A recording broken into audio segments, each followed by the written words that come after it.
A tragic road accident occurred in the Sagardhepa area of Jolaibari, resulting in the untimely death of a 42-year-old woman identified as Lalita Tripura on Wednesday.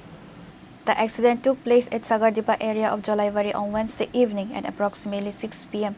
According to reports, Lalita Tripura was riding on a motorcycle when she was suddenly thrown off the moving vehicle.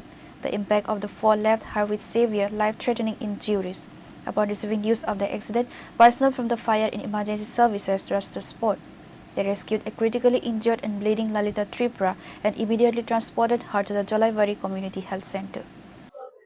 সাগরদেবার ওদিকে হয়েছে ওটা 6:30 নাগাদ আশেপাশে ঘটনাটা হয়েছে। ওনার নাম Lalita Tripura, 42 years. উনিও যখন এসেছেন তখন উনিও ব্রড ডেথে ছিলেন, ওনারও হেড ইনজুরি আছে। বাকি ডিটেলস কালকে পোস্টমর্টমের পরে দিয়ে যাবে। এখন পর্যন্ত তারা কি খবর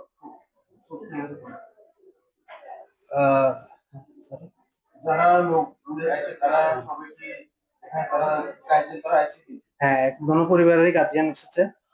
তারা অবশ্যই তারা এখন ইমোশনালি শোকাগ্রস্ত আছেন।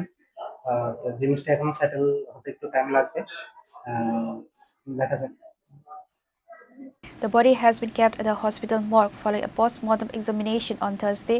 The remains will be formally handed over to the grieving family members for the final rites. Pure report, Chini, Khorang.